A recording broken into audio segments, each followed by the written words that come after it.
Hey everyone, and welcome to the Mint City Soccer Show. We have a special episode tonight. No game, no results. We're not going to talk about Leagues Cup. I'm sure many people are cheering in the background with that statement. But we're here to have a quick and fun episode to talk about Charlotte FC's latest signing, who is none other than Tim Ream. And we've got... as you can hear the enthusiasm in the background. But we've got my good friend Matt Swift here, co-host of the show. Matt, good evening. How are you doing? Hey, David. How's it going? Good, buddy. Good. Glad to be here, rocking the Fulham kit.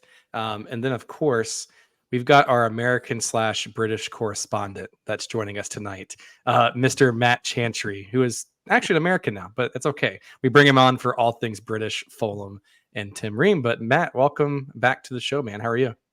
I'm great. I feel like, was it the Hulk says in Avengers Endgame, like I was born for this moment. Like,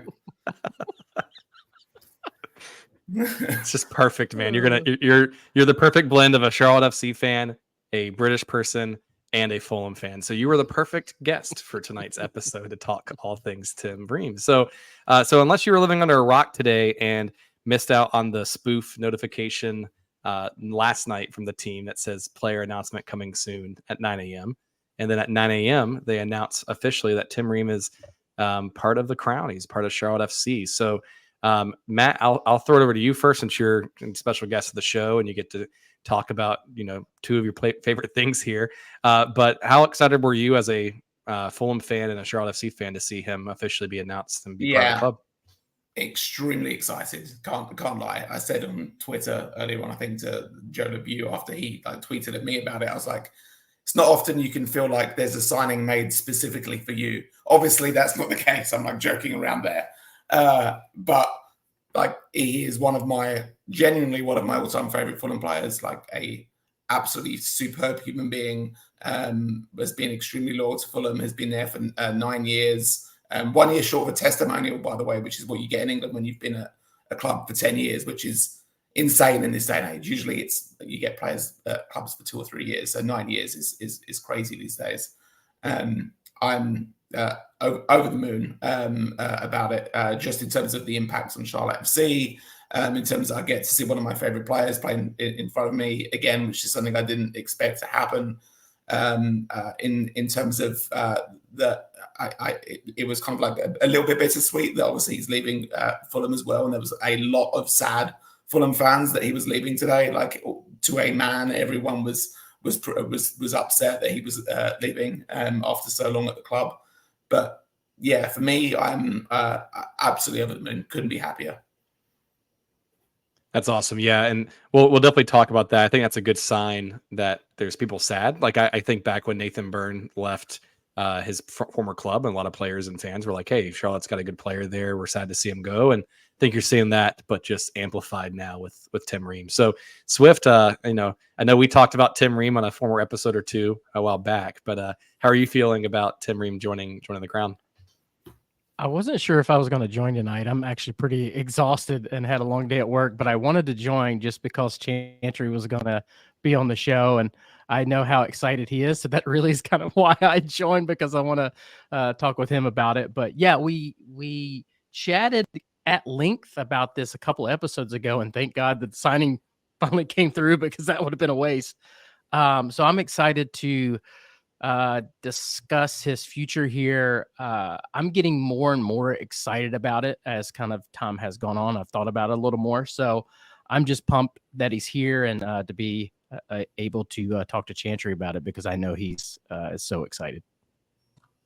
Absolutely. So let's dive into a few topics here. I'll just kind of share some of the contract details that were kind of shared. I think New York Times reported on it. It's been released a little bit. Obviously, salary figures hasn't been reported yet.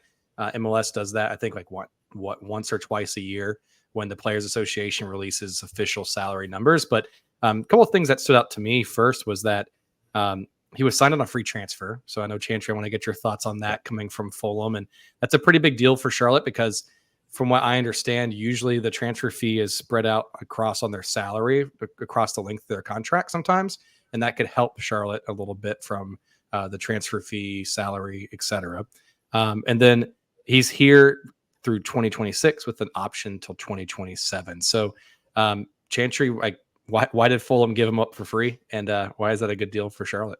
Yeah, obviously I'm speculating a little bit here on why they gave him up for free, but it's not. First of all, I'll state that it's not like anyone would have been like trying to sign him for a couple of million at this point. Just given age, just given he had a year left on his contract, and other things like that. However, Fulham absolutely could have got some money for him, even if it had been a few hundred thousands. And in the days of financial fair play in the Premier League and in Europe, that's money not to be turned down. It makes every little kind of matters there, and it makes an impact. My guess is that Fulham, he probably came to Fulham. Well, I know that he came to Fulham at the end of last season and said, hey, him and his wife had discussed things and wanted to move back stateside, and it was the right move for his family. So my guess is that Fulham basically kind of did right by him, to put it one way, and said, we know MLS teams aren't going to be able to come in and offer us money for you because of the way that the MLS roster construction and cap structure works. So we're willing, because you've been such a great servant to the club, because we love you, blah, blah, blah. We're not going to take any money for you. We're going to kind of let it go that way. Now, there may be some other things like not included that are verbal agreements. Like you get things like promises to do friendly games and things like that. Sometimes maybe that's in there. Who knows? But in terms of straight up transfer fee, obviously it's zero, and it's just simply because Fulham wanted to do right by Tim Ream, is my guess. I think that's pretty big, and I know Chantry or Swift, we've talked a little bit about like Charlotte having the reputation of trying to do what's best for the players, and it's how important that is for players out there, right? Because I mean, Fulham kind of gets some kudos there from a player, right? And the word gets spread out there to agents and players that, hey, like, we're going to do what's best for you and what's right for you if you do what's best for us at the same time, right? And so from your perspective, Swift, anything you want to add to that on the contract details or the impact that a free transfer could have for the club? It's really good business for us. And, kudos to Fulham for letting him leave the way he did.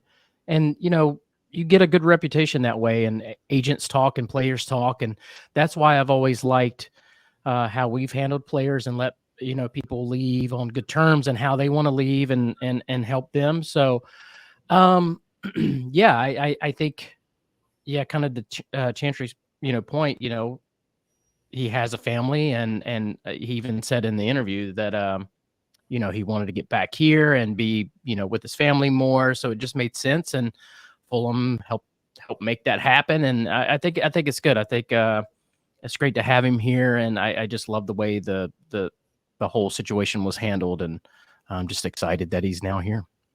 People forget the family aspects of like footballers all the time. Like humans are real people. That's right. Players are humans, are real people.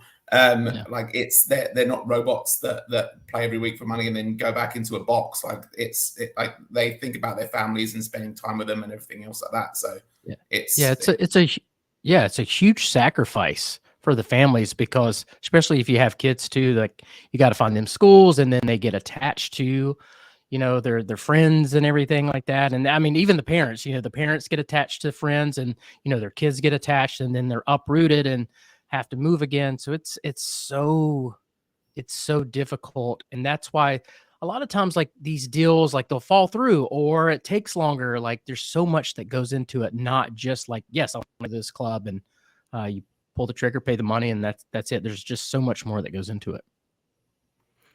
Yeah, and for those who haven't heard the interview that they're referencing, if you check out, it's our friend of the show, one of the radio hosts for Charlotte FC, Willie P's show, Crown Corner. They released it earlier today. I think it's a 12 or 13-minute interview with Tim Ream, and it's really good, really quick listen. Definitely check it out. It has some good points, and I'm sure we'll mention a few of them here during the show. But yeah, I mean, and think about it too, like Tim Ream's 35, 36 years old. Been in London for 10, 12 years since he left New York with Red Bulls. So, I mean, think about a family perspective. And he even says on the interview, in the past, he's kind of made decisions that weren't family first. I mean, think about like being like, hey, I just graduated college and got drafted in MLS and was with New York for a few years. Then I'm going to go to Bolton. I'm going to go to, Fulham. I'm going to go across the sea and go into England. Right. So he probably obviously was put himself in his career first. And then now he even mentions on the interview that, he's talked to people, not just in the soccer world, but outside of soccer, and heard such great things about Charlotte, the community, the way the team treats its players and hosts them into this environment and gets them acclimated. I think Swift, correct me if I'm wrong here, but I think that was kind of like Bobby's role originally, or world a little bit when he first joined the team, was getting some of those players acclimated and coming in here. But now I think they have people that are dedicated for that currently, right?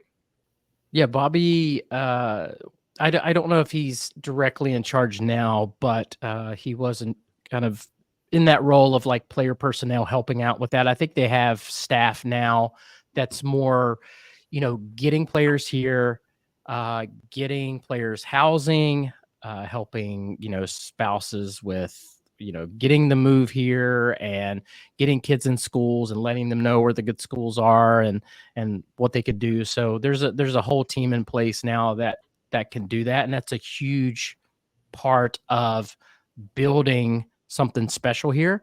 Because again, agents talk, players talk, and I know Westwood has really, really loved his time here. I think his family's really getting acclimated here. And that's a huge deal for someone that's spent most of his time overseas, coming here in kind of an unknown situation and really enjoying it. People talk. So I'm sure as Tim has talked or asked around and even talked to some of the Charlotte FC players, like that, all that helps.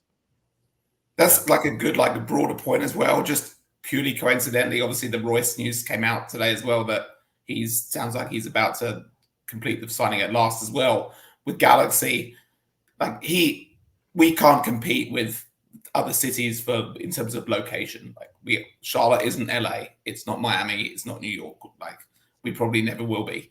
However, we are a really, really good family city. That's like, we're becoming known as that now, and players are talking. So like that's potentially our kind of niche. Maybe with some players coming over from Europe and South America that maybe are looking for more of a family city to live in. It's not for everybody, of course. Like it clearly wasn't for Royce, but that's fine. He's got to go where's best for him, and we'll take the maybe some of those more family oriented players. Yeah, on that same interview, Tim even says that his family's still in London right now, even though he's here now practicing as of today, and that they're super eager and chomping at the bit to get back over here to the States. So, well, let's talk a little bit about the fun stuff about Tim Ream, the player, and what he does, who he is, and what kind of impact he's going to make here to the club. So, Chantry, I'll kind of lean on you here as being a newer Fulham fan.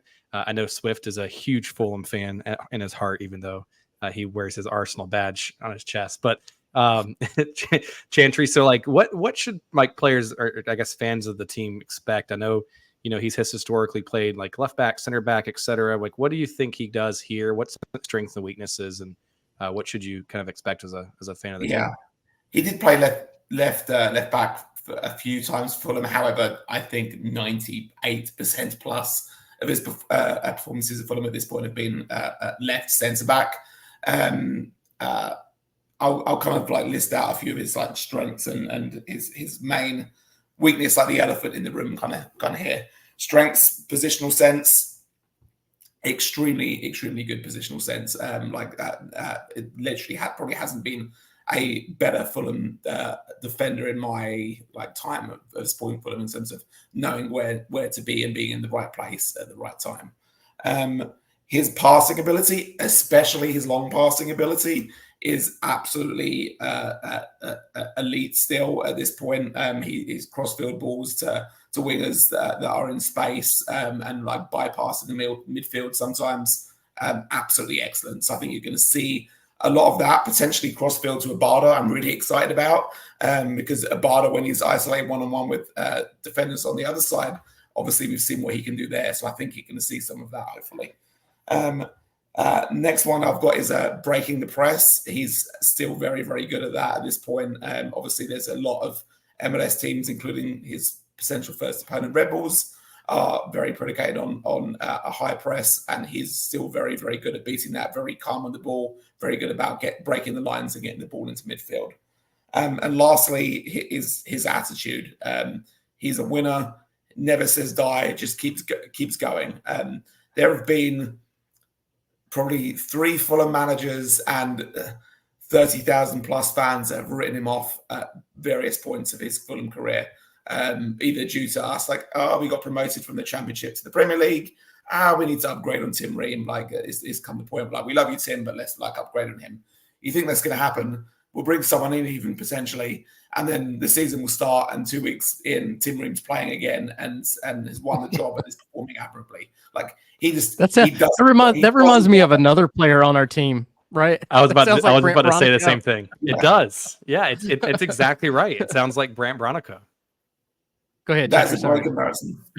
That's a great comparison. But yeah, he's like, oh, you don't believe in me. I don't care. I'm going to keep going. I'm going to prove you wrong. And does it over and over and over again. People say, oh, Tim Ream's too old. He doesn't care. I'm going to keep playing like I'm still 27. He keeps doing it over and over again. And his age is obviously the elephant in the room here, along with his pace. You do have to play him in the right system. You can't be in a system where you've got a really high defensive line, because otherwise he's not going to be able to get back. You also got to make sure that you play him with the right players either side of him. We've had Anthony Robinson at Fulham do that for a lot of his time there, and Tosin Adebayo, who's now at Chelsea. They're quite pacey. I don't think Yarionen is necessarily quite as pacey, but I think he's probably just about fast enough. We also play, I think, in the right system for Tim Ream. We do not play that high defensive line. We play very structured. We play back. We try and beat the press, which Tim Ream will be able to do. We'll be able to play those long balls out to the wingers if we need to. So I think that we're in a good system for Tim Ream. I'm pleased about that. Yeah, I think that about kind of sums it up. I don't want to hog the conversation by loving on Tim too much. Well, you are our American British correspondent, so the fans are listening in to hear the takes here. So, but like, so I want to give one little factoid, and I want to get your thoughts on this, Swift, too. But like, and just what he said here. But Ream, kind of like similar to what Privet was, just from like a consistent player that always played, didn't get hurt that often. I know Chantry, like in his time at Fulham, he broke his arm or his wrist or something like that. Missed some time from that, but Ream appeared 312 times, which is the second most of any player this century for Fulham. Like, that's huge. And I think I tweeted out earlier, he's the 29th all-time leading appearance person for Fulham as well. So he's consistent, plays minutes. That's in like 150 years as well. Right. I mean, think about 3 years. Right. And that's huge. And I think that talks about him being consistent, being someone that's always working hard to be elevating his play style. You know, even though people may count him out, he's going to keep playing through. And I love that attitude being added to the roster. But Swift, what you think? I know we're going to talk about, Andrew or Tim Ream, but and who may start and, kind of who's going to get minutes there. But what I do like, Tim is really good playing those long balls, and we've seen this year our go-to move is playing the ball over the top. So to have somebody with that type of quality is going to be nice, and making those cross-field switches too to someone's foot is going to be key. That's going to help us jumpstart the offense. That's going to help us, in transition. And also too, you talked about positional awareness. That's huge for us. And I think that's what's really been helpful this year for Malanda and Privet. So I like that we have somebody coming in too that is good at that, because we need to play structured. We've played relatively structured for the most part of the season. So I'm looking forward to seeing what Tim can do, especially with the ball at his feet, and maybe just some quality breaking that press, getting better passes through the channels as well too. So because we need to mix it up a little bit, not just play the ball over the top. Yeah, and not to keep just listing more facts here, but for those who aren't aware, he is a U.S. men's national team player, vice captain for the team as well, made 61 appearances for them. So that he's officially Charlotte FC's first U.S. men's national team player that's active on the huge roster. That's right. I mean, think about the publicity, the awareness from that, just experience playing at a national level. I mean, he was just playing Copa America, right, against Argentina and other teams like that, right, which is high quality teams and players and coaches, and he's picked enough. And I mean, MLS loves Walker Zimmerman, who plays on the U.S. men's national team, but Ream is usually consistently picked over Zimmerman, even though he's like 10 years older than Zimmerman potentially, right? And so I think that's a huge get for the club. Well, I think some of that is the quality on the ball, and also too what I like about having Tim is he can be physical as well, and that's kind of the thing that gets players in trouble when they first move here. They always say, every single player that's come here, I'm like, oh, I didn't realize this was such a physical league. One, Tim's played in the league before, but also two, he's a physical player, I think. So I like the signing. Like I said, I think it checks a lot of boxes. And even his age, I mean, he said that he feels like he has a couple more years left. And I don't think he's here to just to go through the paces. I don't think he's that type of player anyway. And then plus, you got the World Cup coming up. I'm sure he's going to try to do everything he can to be in the mix of that. So again, like we talked about him, like I said, a couple episodes ago, and I was kind of like, I don't know if he's going to replace Privet. It's a good addition, but the more and more I think about it, the more excited that I'm getting. And I just think it's such a good signing. And all I got to say is suck it, Matt Baker. So that is a deep cut there for the way back machine for the St. Louis City fans and the Charlotte FC fans. So I want to read this quote real quick, and then we can talk about the elephant in the room about where he fits on the roster. But I know Chantry, you'll like this quote. So Pep Guardiola from Man City came and said that after a match when they were playing the Premier League, and I think Man City won the game, I think 2-1 or something like that. Chantry, yeah. So. But he says if you were scored in that game, if it's the same game that I'm thinking of, he definitely scored at Man City at least once, which by the way, not many people have done in the last few years. So he says if you were 24 instead of 34 years old, you'd be playing for me. And I think that just goes to show you, I mean, granted age, etc., we can read into that a little bit, but I mean, that just tells you the quality of player that he is. And even Pep is recognizing how graceful and how much ability he has and what he's done on Fulham's side. So I'm just excited to have a player of that caliber and quality coming in and being able to play still at that level for it. So let's transition to the elephant in the room, though, because we talked about a little bit about this last episode. There's been, I don't want to say discourse, but there's been lots of chatter online about, why would you bring in a player like this on a top 5 defense? Like, why would you mess up the pairing of Privet and Malanda because it's not broken and keep working on it, right? But Chantry, I'll throw this one to you first a little bit, right? But I mean, do you expect someone that watched him at Fulham and as a Charlotte FC fan, do you expect him to come in and just be depth and be on the bench and play occasionally? Do you think he pushes to be a starting role, or do you think he kind of takes over a starting role for Privet or Malanda from that perspective? I think he starts over Privet.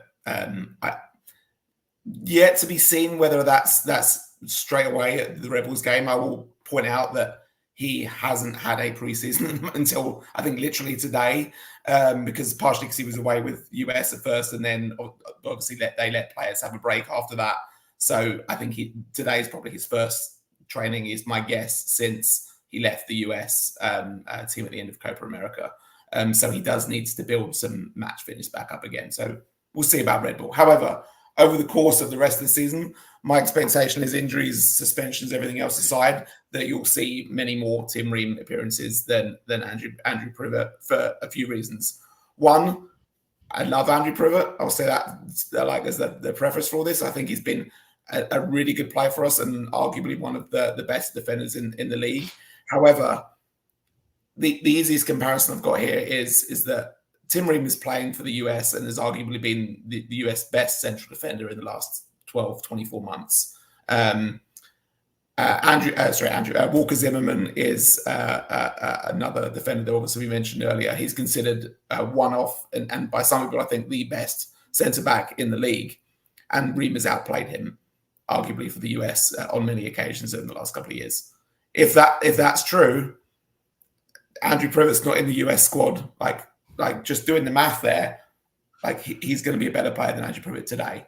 I think Andrew can get a lot better, and I think he's going to learn from Tim. I think it's going to be really good for him.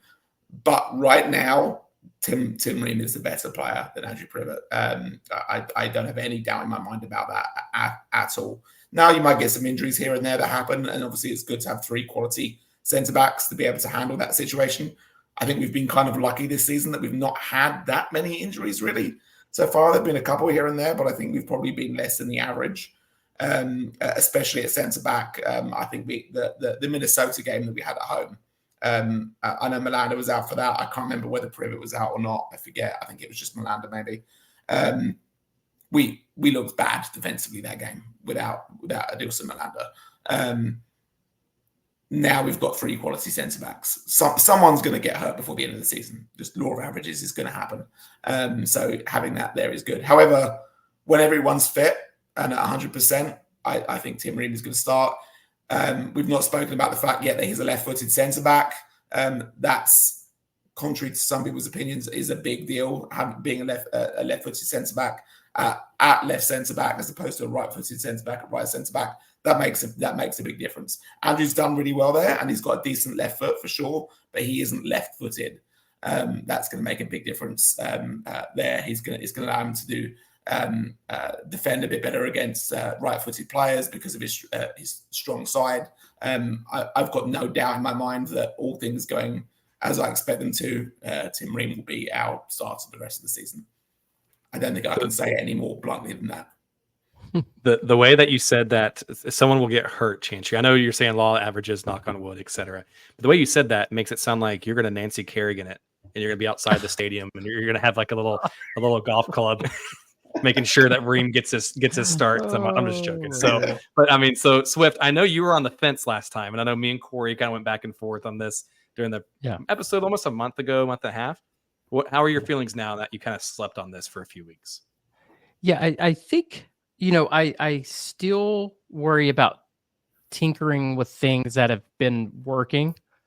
But Tim's quality, of course, is, I think, better than Andrew. So there's a couple of things here, I think. One, Andrew's going to be able to learn under Tim and get better and better and better. So defensively, if you think about it this way, defensively, ideally, Tim gives you the same thing as Privet, but a better left foot, right? Playing balls forward. And that's the thing. What we've been missing this year is offense. Tim should be able to give you a little more offense going forward, right? With his passing, his awareness, being able to dribble. Not that Andrew can't do some of those things. And again, Andrew has been phenomenal. And again, I'm still like, I hate to break up that center back pairing because it's been one of the best in the league. So that's a little scary for me. I don't know if Tim will start this first game. To your point, Chantry, I think he needs to train some more, get some match fitness, get some minutes. But I can see that switching and Tim starting. What I like is there's competition there now, and it's going to push both of them. And I don't think it's just, a done thing guarantee that Tim's going to start. I think they're really going to compete there, and that's a good thing. Also, too, if push comes to shove, if something does happen to Malanda, Tim could slide, or, Privet could slide over there, and Tim goes right in. I know we have Bill, but, I think I would like to have Privet and Tim instead. So again, this is a really, really good signing. I've seen some people that are kind of like, oh, okay, whatever. I'm like, I don't know, man. This is a solid pickup for a great deal. But yeah, I think overall, later on, I think Tim's going to start. I just don't know how quickly that will come, but I'm excited to see how they duke it out. It would be exciting to see it come full circle for Tim to come back to MLS and start and play against his former MLS club, Red Bulls, and score a goal. It'd be great. Chantry, I mean, he's not a typical high goal scoring player, correct? From a defensive he scored a couple of goals here and there. I actually think he's probably even a bit low on the scoring side, even for central defenders. He's actually scored a couple of really good, neat finishes in the area sometimes when the ball's like bounced around and he's like just kind of got some space and swung a good boot at it and finished well. But yeah, he's not known for that. He's not obviously the tallest central defender in the world. He's got a good, decent leap on him, but which makes up for a lot of that.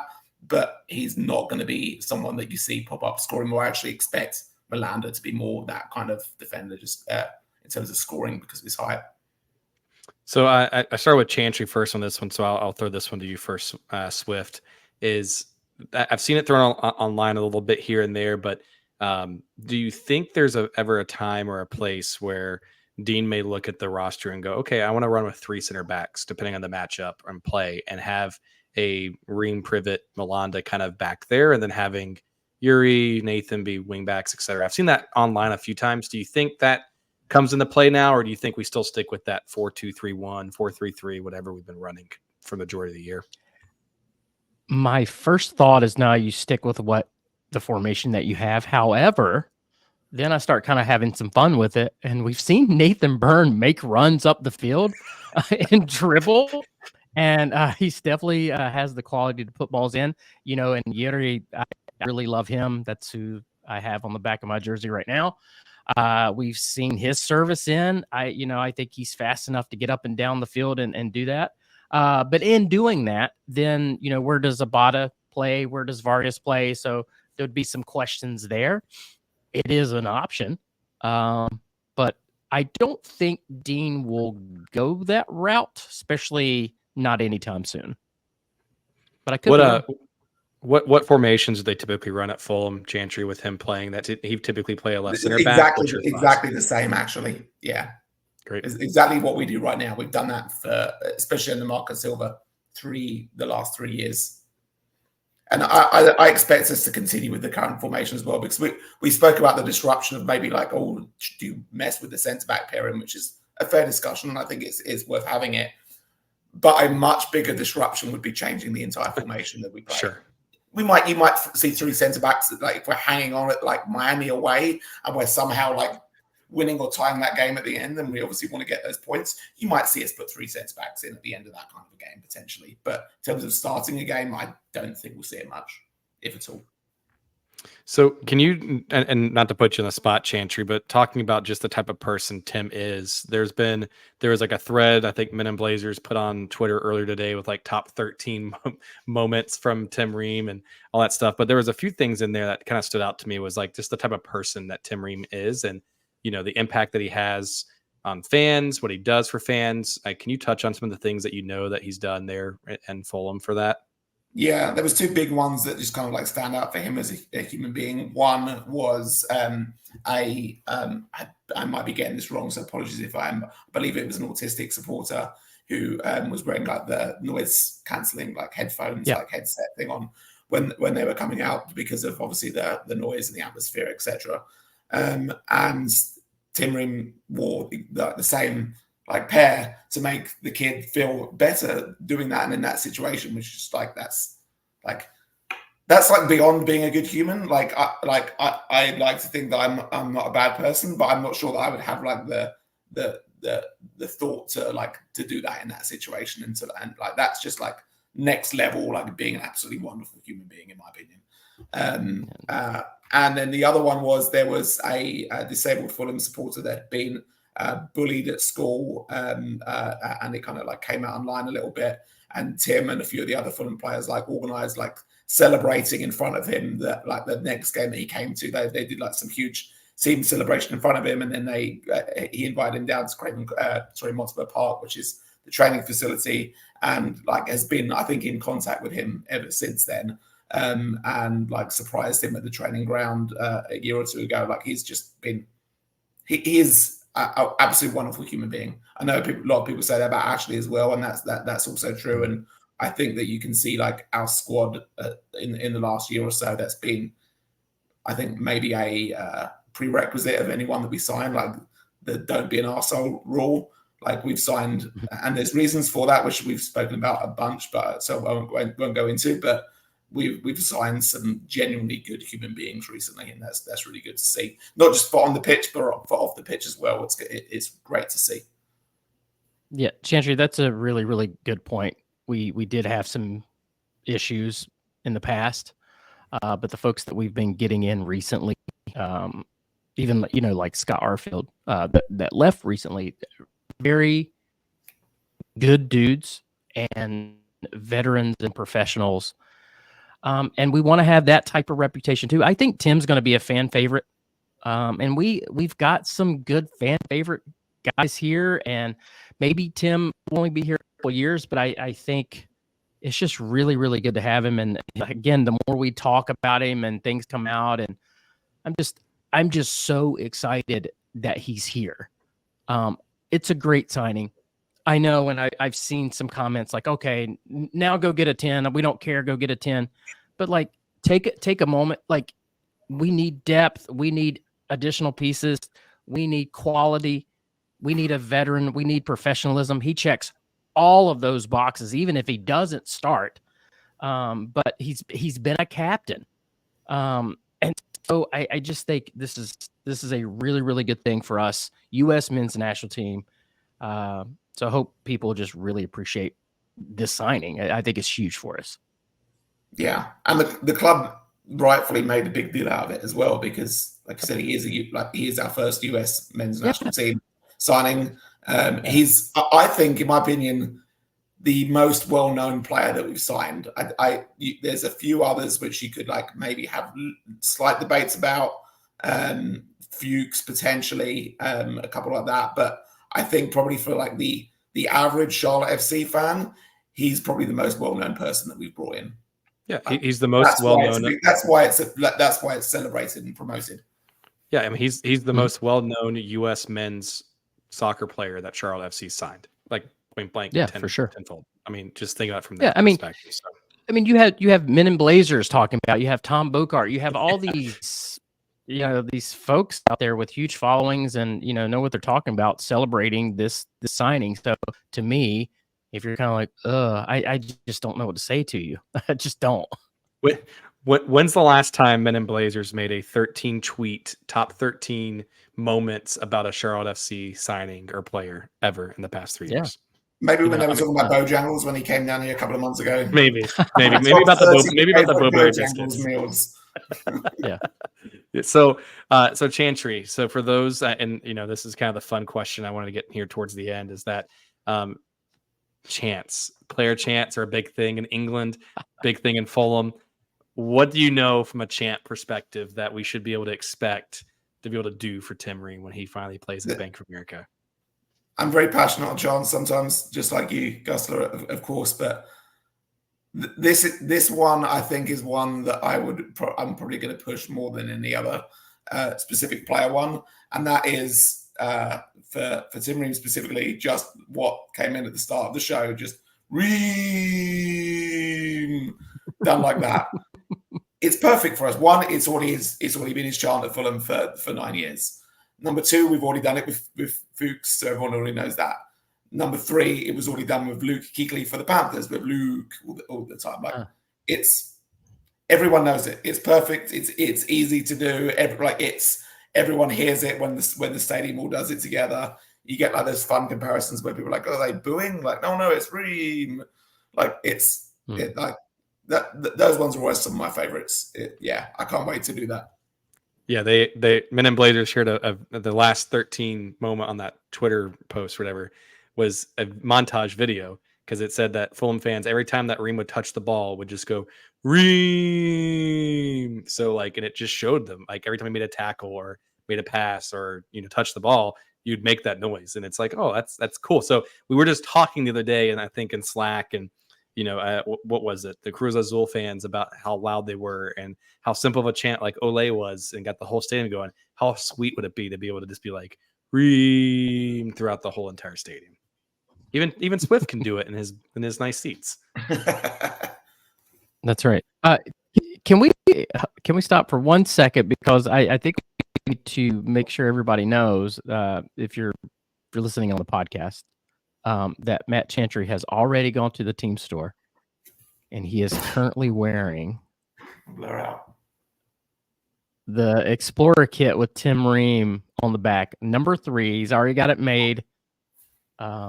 And again, like I said, I was pretty excited. I didn't know if I was going to join this episode. Honestly, it's been a long day, but like I was just so excited that Chantry was joining, and I think I'm more pumped for Chantry than anything else. So I was literally like at the Eric Andre like let me in gif at the team store at 11. I was outside there while they were like unbolting the door at 11 a.m. And I was like, and I went in and I was like, I want the Ream jersey, and they went, oh, give me a minute to boot up the custom jersey machine.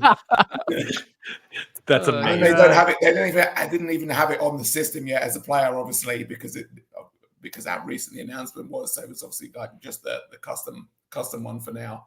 I'm sure it'll be on there in the next day or two. But yeah, I was always going to be the first one to do this on this shirt. I always wait with all my jerseys. I wait for a while until I feel like I know the player that like makes the most sense for it. Like with the last year, unfortunately, of course, I got Anton eventually because of everything that happened there. So I feel like I wait. I don't get a shirt and get a name on the back right away. I wait until just like it's obvious to me who it has to be. And with this, it was just as soon as it happened, I was like, oh, that's a no-brainer for me. I don't even have to think about this. For sure. Yeah, I'll definitely have to join you there, Chantry. Once I get back up to Charlotte, I'll have to see if they can add it to my Explorer kit. I'll be doing that the same way, man. So I've got Brand Bronico 13, and I'll be adding Tim Ream as my second name on a kit. And I think my third one will be Ashley Westwood. But for those who don't know, like he was 13 at Fulham, and obviously BB 13, Brand Bronico's 13 here in Charlotte. So I'm assuming Ream wanted to get the next best thing and got number 3, which was former first goal scoring ever in the history of the club, Adam Armour's old number. So be a little weird to kind of see that in the field underneath Ream, but I'm excited nonetheless. It's also a strange number for a centre back. You don't usually see 3 as a centre back number. Yeah, that's okay. We'll make it work. Yeah. Well, awesome. Well, fellas, I know this was like a quick emergency podcast that we had to record. We wanted to get this out for fans just to get pumped, get excited for Tim Ream coming in. Chantry. Wait. Get pumped? Don't you mean get reamed? Oh, get reamed. I totally missed that on that opportunity. So we're so ready to get reamed here in Charlotte. So Chantry, any so I'm so here for the puns, by the way. There's a whole, if you're not in the MCC Slack, just join. There's a whole thing about like puns earlier. So but Chantry, any closing thoughts that you want to leave for fans to listen before Tim gets on the pitch? Just that I can't wait to see the man bun Maldini play at the bank. Yeah.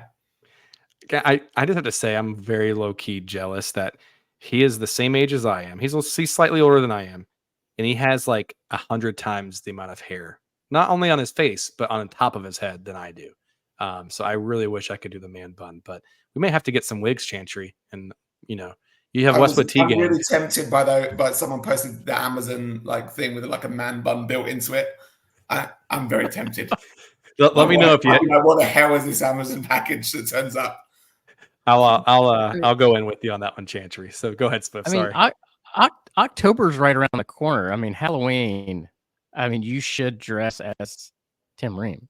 Yeah, do full kit definitely wanker. Need to buy something to do with the hair because there's no chance in a million years I can turn my wispy strands of hair up here into any kind of a man bun. I feel. Oh, and before I forget too, because I have to mention Jay, because we've made this huge joke about Jay Landskroner and his disdain, not hatred. He doesn't hate Tim Ream, but he's never been really a fan. But you'll probably be hearing a lot of this coming up. We're going to be kicking off our LLS campaign that we do for every year to kick cancer in the balls. So Mint City Collective's goal this year is 15,000 that we're going to try to raise. If we meet that goal, I'm trying to talk Jay into getting a Tim Ream jersey and getting a photo with Tim. So I'm hoping we can make that happen. But Jay did say, he's like, hey, he's a Charlotte player now. I'm gonna cheer for him. But sure. I just think it's funny. I love Jay. Love it, man. Love it. I I kind of low key want to be there in that picture with Chantry with Tim. If that's the case, we hit that threshold. It's gonna be the We'll make sun. it happen. Thumbs up. Like Tim, this was like sourpuss face. we'll tell Tim, like, Tim, this was an inside joke for 3.5 years that you would never join the club, and now you are part of the club. But here you are. So that's awesome, though, Swift. But yeah, any other closing thoughts about Tim for us there, Swift? No, it is funny. It has been an ongoing joke within our Slack that Tim Ream is going to come here, and it has come true. So be careful what you talk about and wish for. Like some really like amazing players. Mbappe. Yeah, Now that I think about it, we kind of joked at Jay for like 3 years. Was like, yeah, Tim Ream's going to come here and be center back. He's like, yeah, no way. So it is kind of funny that it's actually happened, and it is. I hate that I am taking joy out of this, but it is really, really damn good that he didn't go to St. Louis, because I've got to say, St. Louis fans were kind of the worst and kind of dicks us, and Matt Baker in particular, and I just love that he's here and not there. My, how the turntables have turned. oh, thank you for the Michael Scott reference there. So I was going to end the show with a Paul Rudd, like, look at us now kind of gif and moment, but that's okay. I like the turntables have turned moment. So, well, fellas, thanks for joining. Everyone, thanks for listening to the show. We'll be on the lookout for another episode here soonish, and hopefully we have a new player signing again in the future. We'll see. See you guys. Ream.